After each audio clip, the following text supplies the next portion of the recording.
രാജ്യത്ത് ഇന്ധന പ്രതിസന്ധി രൂക്ഷമായി തുടരുകയാണ്. സംസ്ഥാനത്ത് കൂടുതൽ ഹോട്ടലുകൾ അടച്ചുപൂട്ടിയേക്കും. പ്രതിസന്ധി നേരിടാൻ പല ഹോട്ടലുകളും വിറകടുപ്പുകൾ സജ്ജീകരിക്കുന്നുണ്ട്. ഗാർഹിക സിലിണ്ടർ ബുക്കിംഗും സംസ്ഥാനത്ത് പ്രതിസന്ധിയിലാണ്. കൂട്ടത്തോടെ സിലിണ്ടർ ബുക്കിംഗിന് ശ്രമിക്കുന്നതോടെ ഓൺലൈൻ ബുക്കിംഗിനെ അത് ബാധിക്കുന്നു. 2.5 ലക്ഷം പേരാണ് ഇന്നലെ സിലിണ്ടറിനായി അപേക്ഷിച്ചത്. സാങ്കേതിക പ്രശ്നങ്ങൾ മൂലമാണ് ബുക്കിംഗ് തടസ്സപ്പെടുന്നത് എന്ന് ഭക്ഷ്യമന്ത്രി GR അനിൽ റിപ്പോർട്ടറിനോട് പറഞ്ഞു. അതെ, അലോട്ട്മെന്റ് എത്രത്തോളം പ്രയാസങ്ങൾ ഒഴിവാക്കി നമുക്ക് വിതരണം ചെയ്യാൻ കഴിയുമെന്നാണ് ഇന്നലത്തെ യോഗത്തിൻ്റെ ചർച്ച.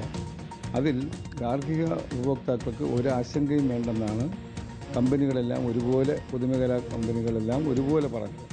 അവർക്ക് സുരക്ഷിതമായി ഗാർഹിക ഉപഭോക്താക്കൾക്ക് കൊടുക്കാൻ കഴിയും. എന്നാൽ ഈ സംഭവത്തോടൊപ്പം ഇതിനോടനുബന്ധിച്ച് വല്ലാത്ത തിരക്ക്, അതിൻ്റെ ഫലമായി ഇപ്പം 90,000 കപ്പാസിറ്റി ഉള്ള ഒരു കമ്പനിക്ക് 2 ലക്ഷത്തിലധികം ആളുകൾ ഉപഭോക്താക്കളുടെ ഡിമാൻഡുമായി വരുമ്പോൾ അത് ഉണ്ടാക്കിയ ചില പ്രതിസന്ധികളുണ്ട്. അത് സെർവറിൻ്റെ കപ്പാസിറ്റി വർദ്ധിപ്പിച്ചുകൊണ്ട് ബുക്കിംഗ് സംബന്ധമായി ഇന്നു മുതൽ പ്രശ്നങ്ങൾ പൂർണ്ണമായും ഒഴിവാകുമെന്നാണ് അവരറിയിച്ചിട്ടുള്ളത്.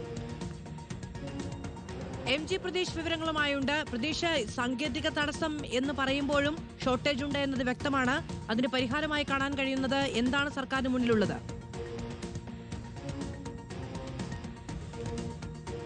മധു, സംസ്ഥാനത്ത് പാചകവാതക പ്രതിസന്ധി അതിരൂക്ഷമായി തുടരുകയാണ്. ഇതിനോടകം തന്നെ 25% മുകളിൽ ഹോട്ടലുകൾ കേരളത്തിൽ അടച്ചു എന്നതാണ് ലഭ്യമാകുന്ന വിവരം. വരും ദിവസങ്ങളിലും ഈ പ്രതിസന്ധി തുടർന്നാൽ അത് സമസ്ത മേഖലകളെയും ബാധിക്കുമെന്ന കാര്യത്തിൽ തർക്കമില്ല. ഈ പ്രതിസന്ധി മറികടക്കാനുള്ള നീക്കമാണ് സർക്കാരിന്റെ ഭാഗത്തു നിന്ന് ഉണ്ടാകുന്നത്. അതിന്റെ അടിസ്ഥാനത്തിലായിരുന്നു ഇന്നലെ മുഖ്യമന്ത്രിയുടെ അധ്യക്ഷതയിൽ യോഗം ചേരുകയും ഇക്കാര്യം ചർച്ച ചെയ്യുകയും ചെയ്തിട്ടുള്ളത്. നിലവിൽ ഭക്ഷ്യവകുപ്പ് അറിയിക്കുന്നത് ഗാർഹിക ഉപഭോക്താക്കളെ സംബന്ധിച്ച് ആശങ്കപ്പെടേണ്ട കാര്യമില്ല, അവർക്ക് ആവശ്യമായ പാചകവാതകം നിലവിൽ കൊടുക്കാൻ കഴിയുന്നു എന്നതാണ്. പക്ഷേ ഈ ഒരു ആശങ്ക കണ്ട് ജനങ്ങൾ കൂട്ടത്തോടു കൂടി ഈ പാചകവാതകം ബുക്ക് ചെയ്തതാണ് പ്രതിസന്ധിക്ക് കാരണമായിട്ടുള്ളത്. സെർവർ ഉൾപ്പെടെ തകരാറിലാകുന്ന സാഹചര്യമുണ്ടായി. ഓണക്കാലത്തിന് സമാനമായി 2.5 ലക്ഷത്തിന് മുകളിൽ ബുക്കിംഗ് ആണ് എത്തിയത്. അതുകൊണ്ടാണ് ഒരു പ്രശ്നമുണ്ടായത്. പക്ഷേ സെർവറിന്റെ കപ്പാസിറ്റി ഉൾപ്പെടെ കൂട്ടിക്കൊണ്ട് പ്രശ്നം പരിഹരിക്കുന്നുവെന്ന് വകുപ്പ് അറിയിച്ചിട്ടുണ്ട്. പക്ഷേ ഈ ഗാർഹികേതര ഉപഭോക്താക്കളാണ് ഇപ്പോൾ കടുത്ത പ്രതിസന്ധി